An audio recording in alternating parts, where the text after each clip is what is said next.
Okay, okay. First and It's foremost, clear. thank you so much for coming on the platform. This is truly an honor. I appreciate the work that you're doing, and I definitely look Oh, forward thank to you. hearing more about it. Hmm. Okay, thank Okay. you. Yeah, yeah, definitely. Now, for the viewers who may not recognize you, could you let them know who you are, where you're from, and definitely what do you do? Okay, I am Dr. Wanda J. Evans Brewer. I prefer to be called Dr. Wanda. That's how I'm known here. And I am a scholar practitioner, a grassroots activist, a philanthropist, and a Pan Africanist. I am originally from Detroit, Michigan. I moved to Chicago in '83, and so most of my adult life was in Chicago.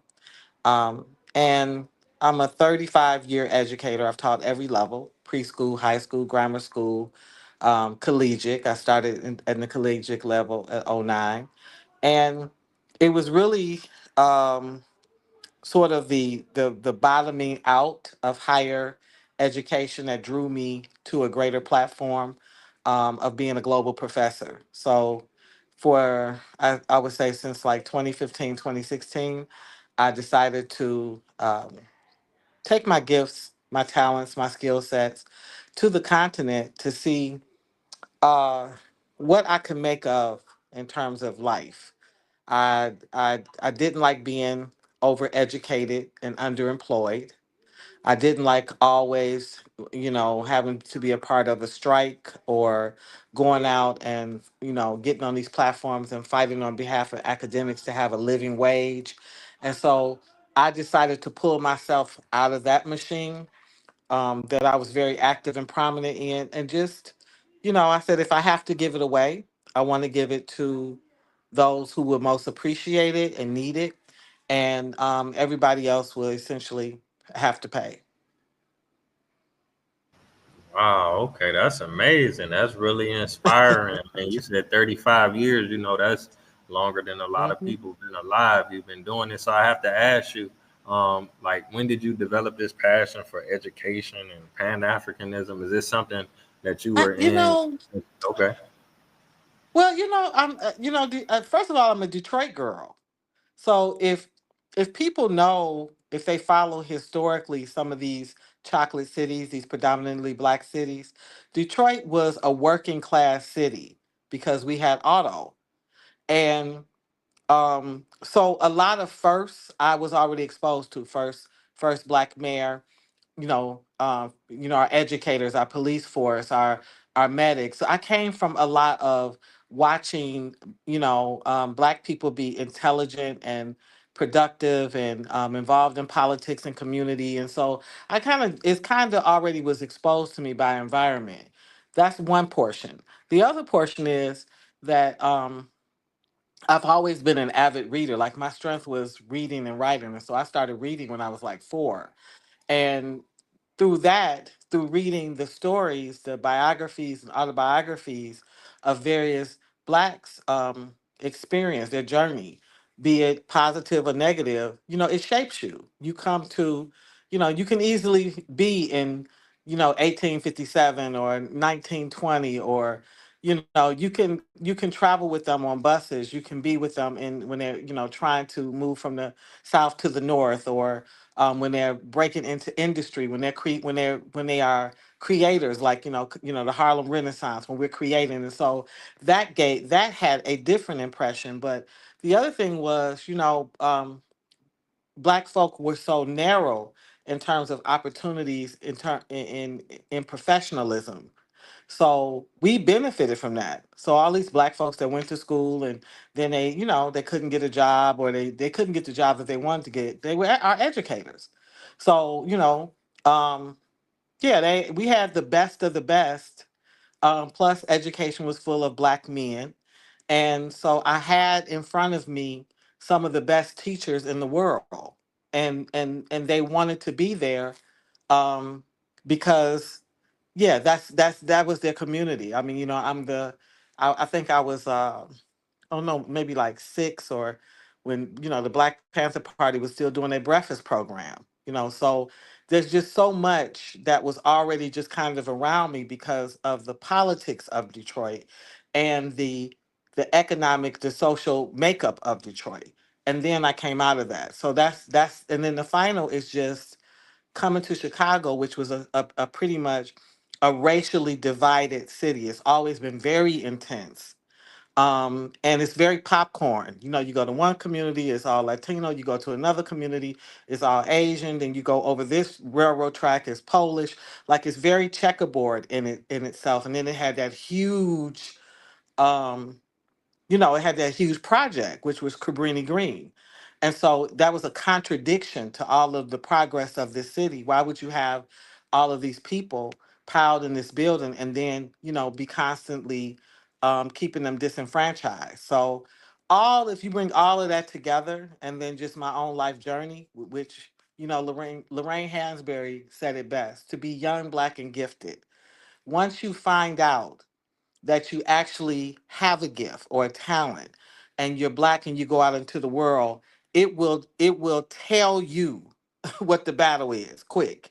So that's where the pan-africanism comes up, is that you have to figure out pretty early on, like, do you love yourself, what you love about yourself, what you love about your people, what you love about your community, what you want to protect in that, hold dear in that. And so those experiences did that for me. Wow. Okay. Okay. Yeah, you made some major points. Like you say, reading. A lot of people take it for granted, but it can be so empowering. The more you read, it affects, your mental, your physical, your economics. And Hmm. we just don't, take advantage of it, especially now in that age of information. And I can relate because I'm from Cleveland, Ohio, so I'm from the Midwest, A Cleveland, Detroit, Midwesterner, Chicago. still The plants, little yes. triangle. Yeah, yeah. And I can attest to that. Like, cause we got family and cousins in both cities, so we go up to Detroit, and it just was black through and through. And then, like you say, you go to Chicago, you be in one neighborhood, then you go to the next neighborhood, you be like, we ain't Hmm. supposed to be over here. You know what I'm And they saying? let you know you weren't supposed to be over there.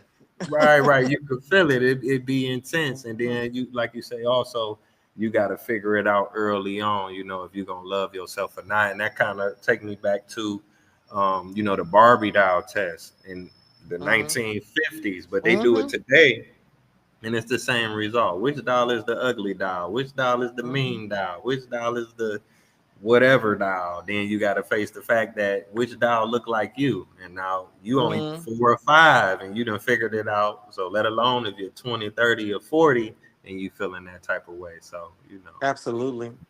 a lot to learn, so I can ask you this. My question is this: what exactly is pan-africanism, or being a pan-african, for the viewers who Oh, may not know? wow. Well, what I thought it was, or what I think it is, and what it has meant living here in Ghana are two different things. So, in general, it was meant to be sort of like the Sankofa. It's you're returning back, and with that, you're coming back with an understanding. You're trying to um, recapture what was taken and lost, but also build up, extend and strengthen the economy, build up community, learn about culture, find your space, your place and space in it, without losing self. Because I think when Edward B. Du Bois came here, he was very, very old, but he was himself. He didn't come here, even at that time and change his name. But everybody who's anybody, at some point returned, if they had the capacity, they returned back, and it became a confirmation of the beauty and the strength and all that is good in our identity. Because on the other end, we're always reminded of what we're not, or rather it's like we're always hidden figures. We're dealing with ourselves and our mates and our community as hidden figures. We got incredible inventors and doctors and lawyers and a little bit of everything, but we tend not to even know their name. They're right next door to us. They're our family members. They're community leaders. They're friends. They're former teachers, colleagues, and we really don't know them very much, except for a few. So Pan Africanism also helps with that. It gives a regular training that takes you to a space where you have to remember them. You get to know them. So that's what it is for me. But when I came to Ghana, that all changed because except for the president, their liberating president, um, Kwame Nkrumah, in general, people have not embraced Pan Africanism. They don't understand it. They have no earthly idea why we want to be here. Why would you want to come back here? And they almost, the things that we most value, like their authentic houses, or the way that they create their own cloth, or they make anything they want, furniture, clothes, food, whatever. But it's just whatever to them, and it's so amazing to us. So um I don't know, I'm still working through what Pan African is or what it isn't, but in general, that's what it is. It's a coming back home to reclaim what was lost. Yeah, yeah, definitely. I can relate. I can relate. I was in a taxi the other day, and they ask you like, "Where you from? Why you coming back to Africa?" And the brother just pretty much told me like, "Man, America, that seemed like heaven." And I'm like, "Man, that is hell for me." And like you say, the industries like you will see men here making furniture or making kente Mm-hmm. cloth. They have Mm-hmm. some grasp on something. Where in America, it's like everything we want, everything we need, we got to get it from somebody else. Even if it isn't necessarily the European, we go to the corner store, the Arab got it. We go to the liquor Yeah. store, we go to the hair store, we go to the nail shop. We got to get everything from everybody. Even if you say you want to be like, okay, I'm going to start a clothing line, I'm going to sell my t shirts. We don't grow cotton. We don't process cotton. We don't make the ink. We don't make the software to design the shirts. So by the time Mm-hmm. you really create your shirt, you got to sell it for $70 just to make a profit. But a lot of people don't Mm-hmm. understand it. You know what I'm saying? So it's definitely something that's very complicated. And I want to commend you for this because not only have you returned, but you doing a lot of work. And I think Malcolm X kind of had spoke to this when he came back to Africa. He went to 14 nations, and he was saying like, a lot of the African Americans I see here in Africa, they kind of kicking their feet up. They just relaxing. You know what I'm saying? So for you to continue to do so much work and educate people and help people and empower people, I truly, truly appreciate what you're doing. I didn't know Malcolm said that. That's interesting. I'm gonna have to look that up. But I see what he saw. Now let me make it clear. There are a lot of diasporans serving here. Okay. Where there's a if I was going to say there's a hiccup in it, is that if you come in here and you don't really have a purpose, then the stressors of the country, the stressors of serving, how you received, like the comment that you got, oh, America's heaven, you're going to hear that all day long and it'll drain you. Like you really have to have a focus. So, and then it doesn't need to be, you don't need to be an actor. So you don't need to help those people out and see them as so so pathetic and so so poor, because the truth of it is, the day before you came, they were surviving, and the day after you leave, they'll be surviving. So they're really no better than Nutbush to city limits, or any project, or if we want to look at inner city Chicago or Oakland, the stressors that where we're losing and we're having trouble, they're no better, no worse than us. So I serve in my home city in the US, I serve here. Wherever I go and they're melanated people, I serve. It's not because it's Africa, it's not because it's Ghana. If they take me out now and they drop me in Barbados, I will serve. If they send me to Mexico, I'm going to go to the area where the Afro Mexican is, and I'm going to serve. Like, my commitment is to us, because wherever we're at in the world, it doesn't matter where we at, Colombia, Jamaica, if wherever we at, we're mistreated. We're disenfranchised. We're struggling. We're mistreated. Our histories, they're mixed with beauty and trauma and trials, even to the day.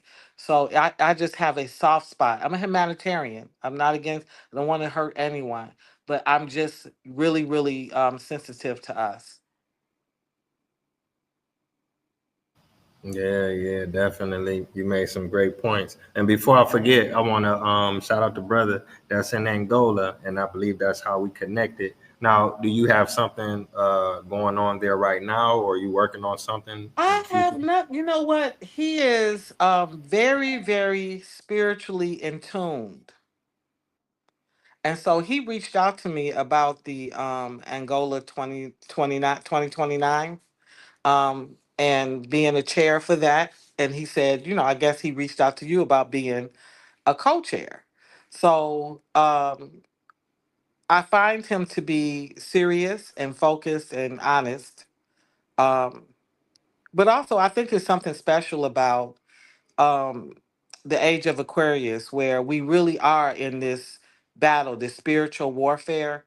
Like this, a lot of this stuff is not spiritual. It's not, you know, we've come to a different level. So we're gonna have to find our people. We're gonna have to find our team, and it may not necessarily be the people next to you. So when he reached out to me, um, I had to take that serious, and so that was part of him connecting us. That's why I went ahead and said hello to you, because otherwise, with the internet, to me, it's like a big giant dark alley, and it has and it has lights on. Okay, so in the alley, all this stuff goes on at night. Rats run, prostitution, somebody's getting murdered, homelessness, somebody's lost, and then the lights come on in the day, and we don't see this stuff. We didn't know. People are able to morph into something else.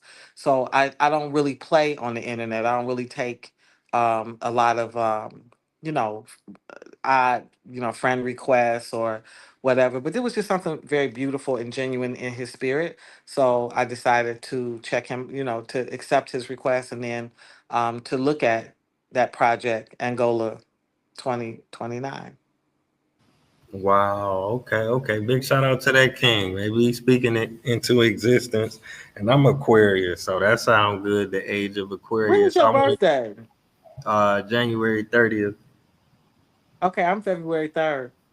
Okay, right. And we both in Ghana. Ain't that crazy? Mm, So yeah, gotta not let them opportunities pass us by. So I'm glad you're here. You had spoke on something earlier about serving our people everywhere we go. No matter where mhm. they at. And I wanted to mention this because I now you taught Spanish for 8 years. Spanish, yes, I did. And listen, didn't want Oh, to. And right, didn't want right. to. I minored in it, but I had no intention on teaching it. It was that I was at an inner city school with Latino teachers who, when they break down these schools, they'll put anything in front of a black child. So it wasn't that the teachers were unfit. In fact, they were far more qualified. Dr. Jawanza Kunjufu talked about the different approaches, some of what you need to do with boys in particular, when you're teaching them in urban settings and how they respond more to not just um, having them sit in the seat all day and responding to the fact that they kinesthetically need to be stimulated and this kind of thing. And they just didn't have the strategies to work with black children. They were brilliant educators had they been in their own countries. But on the west side of Chicago, no, they were struggling. And so that's how I end up teaching it because I could manage the students and I invested in my curriculum with them. So, but that's another point. But go ahead.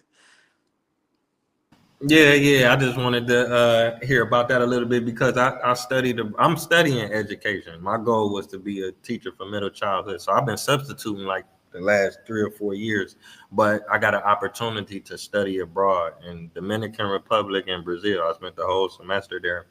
And Hey. yeah, yeah. So I know a little Spanish. I ain't fluent or nothing. I know a little Portuguese. But while I was there, my purpose there was just to go to school. But I used that as an opportunity to volunteer at Okay. orphanages, in between days when I didn't have classes. And then I found a recreation center, so I was getting hands on with helping the people. So when you said serving our people wherever because we all over the world, you know what I'm saying? So it's just amazing to me. Every spot you wouldn't even believe. Yeah, We definitely. literally are. Yeah. Hmm. Let me see. We're about 20 minutes in, so I can ask you this. You a published author. Um, do you Yes. have books available online? What's the names I of do. them? I'm And on. tell me I'm a little on bit about it. Amazon. What do I have? I have Purple Petals Bruised Flowers. I spent some time doing work with intimate partner abuse inside the high school. I was a mentor to girls, and ultimately, I ended up working with the boys too because intimate partner abuse with teenagers is a little bit different than domestic violence because they don't have their autonomy. So even the laws around managing that's a little different. So it was about just what the experience of doing that type of work inside of a high school, and then what I thought I was going to learn and what I end up learning, and then ultimately what that outreach looked like for the young people. hmm I have another book. It's called Surface Dirty. It is it chronicles what life was like for me. I came out of a 13-year marriage and I came back into dating. And everything had changed just from the introduction of the cell phone. And so, there it was a lot that I had to learn about being out and how differently we related to one another, um, how we talked to one another, what was dating. When I came back into dating, they had Black Planet, they had speed dating, and then there was just a lot less patience. It was like, men figured it out a while ago that it's kind of like 7 to 1. The average man is like 7 women to the one man. And so then this idea that you're playing games, that you are serious but not. And so, I have a book that looks at that. It's a blend of prose, text messages, um, and just basic poetry. So that's the second one. I have I committed to locks. I always was a natural girl on some level, but I finally just did my lock journey, and I started where I just cut everything off, and I started where you have to go through the stages of the uglies. I call them the uglies because you just even when you look cute to yourself, there's one lock that just do what it want to do, or you have a section of the hair that won't lock, or you have a section that's extra. It just, and so I wrote about how do you manage your hair. What are some of the natural things that you use to keep them clean, to grow, keep your scalp healthy. It's all about just that whole experience. And then I have a book that deals with the when I came to Africa, the health fair that I put on in Lilonia, because I came here serving, and it chronicled what I described as the G3 tour. And in that tour, I had in a week, I had 5 different stops that I made. One was to a school that for the School of the Blind, or rather the deaf. They needed signage because some of the students was crossing the street and getting struck by cars. And we figured that part of, and you've been to Africa, so it's low on signage, it's low on directionals, it's low on sometimes you need more lights to tell you when to go and when to stop. And so that was one. Going out to Kamasi, and I always am taking like learning aids, any sort of academic resources, anything to deal with life skills. I take, bags and stuff. I collect that. I take it. So there, it looked at visiting one school, which is a rice harvesting community. And what they wrote me about, they just said the students was having a hard time making it through because they was constantly getting malaria. And they was getting malaria because, they it's rice harvesting. So that's a waterlogged area. Okay, so I did the research for them to see what else could you do besides dealing with the malaria, because that's you already done got sick, but prevention is better than cure. So I taught them, you can take apple cider vinegar and put it in the water and it'll kill off the larva. You can Um, you can have obviously you can make the homemade zappers. You can there was some fun stuff they was doing with tires in I think it was like Guatemala where they was cutting them and then putting things in there that made them sick. But it was the whole point of it was then I gave them a mosquito repellent soap that they bathed with, but it was to teach them that you have to hit the mosquito from every angle. The larva, the mosquito itself, the eggs, like everything, and then you'll cut it down because the U.S. used to have malaria. We used to get sick from it. We had the trouble with it, but we got rid of it 50 years ago just by not letting tires sit with water in them. Do you understand? We don't do that. Like it's stuff that it's just areas that we don't allow to have standing water because they love that, and you're definitely going to harvest them. So, and then I thought that the one thing that they didn't know was the dragonfly eats 100 of them a day. So some of them have been catching the dragonfly and being rough with it, because they also light up. And then they learn like, no, the dragonfly is actually your friend. You should be harvesting him because he will eat them up. Yes. Yeah. So those books are all on Amazon under my name, either Dr. Wanda Evans or Dr. Wanda Evans Brewer, but I'm up there.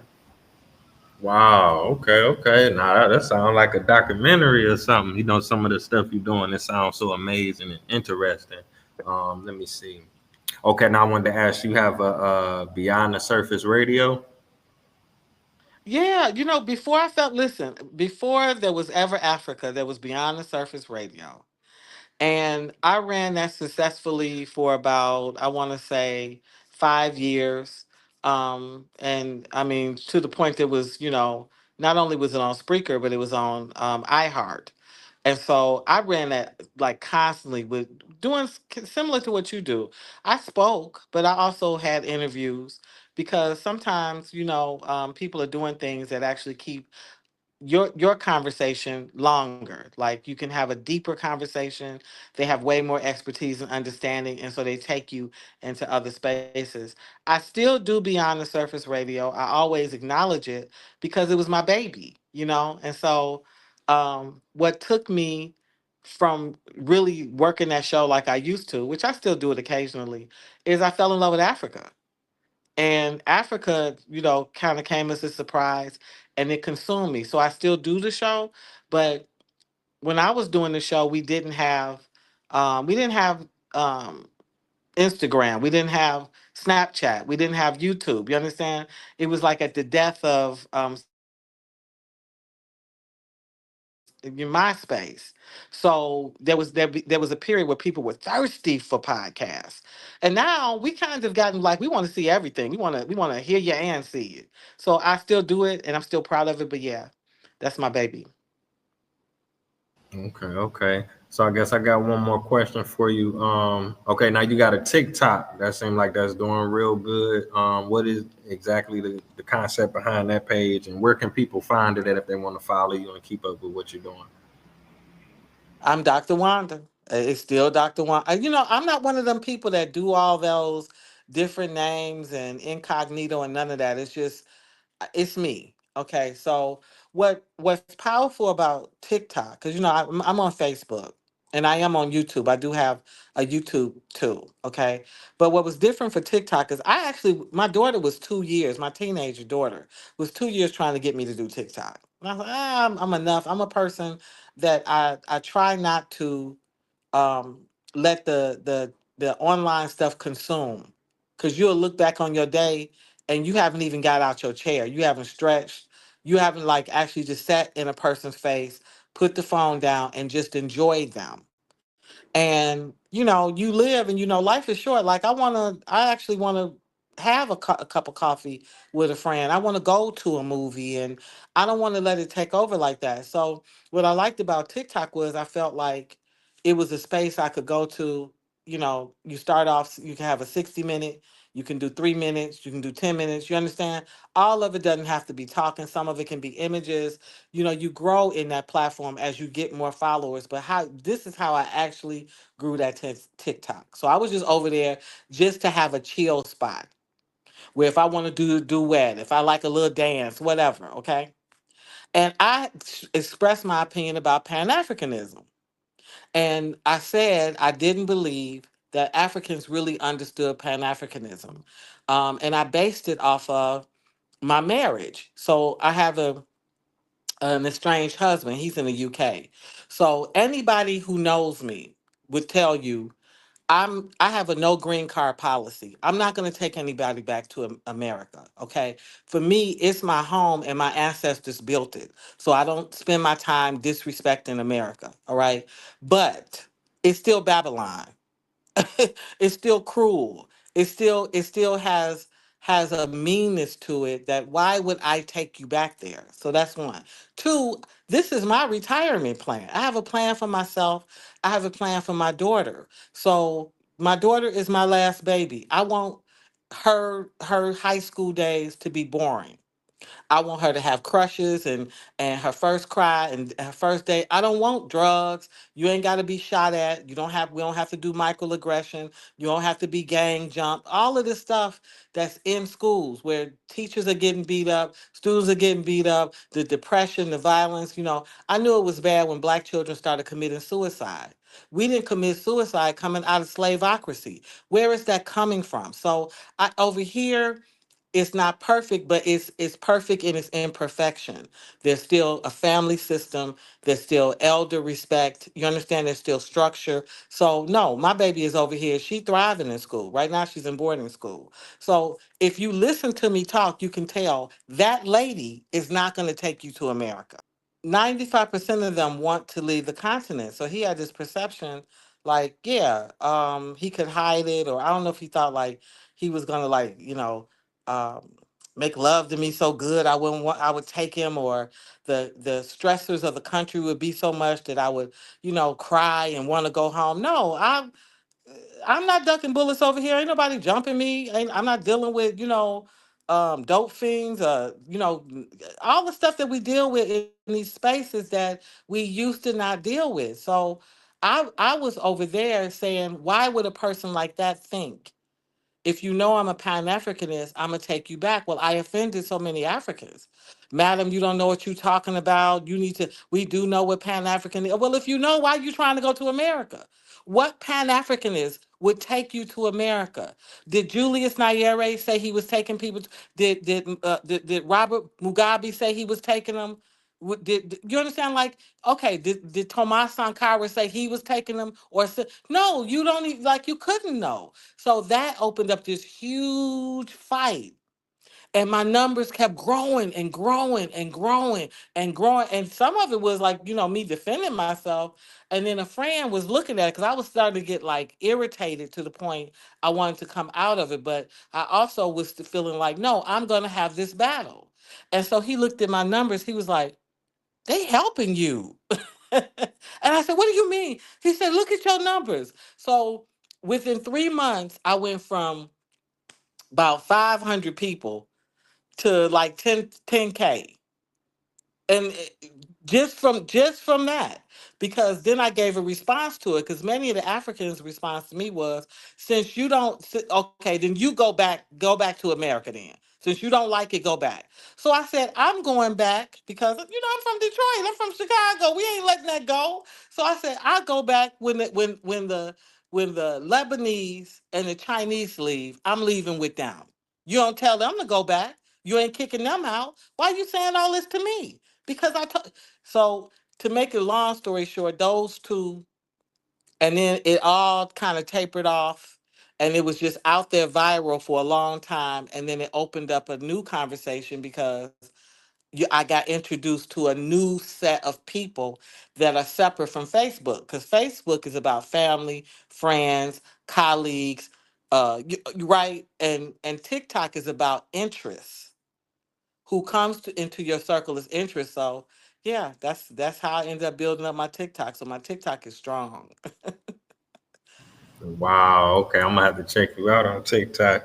But yeah, this has been a phenomenal conversation. I'm really glad I got a chance to, hear more about the amazing work that you're doing, and I definitely look forward to the work that you have coming in the future. This has been a great honor, and yeah, I'm gonna edit the episode up, and then when it's ready, I'll send you the link.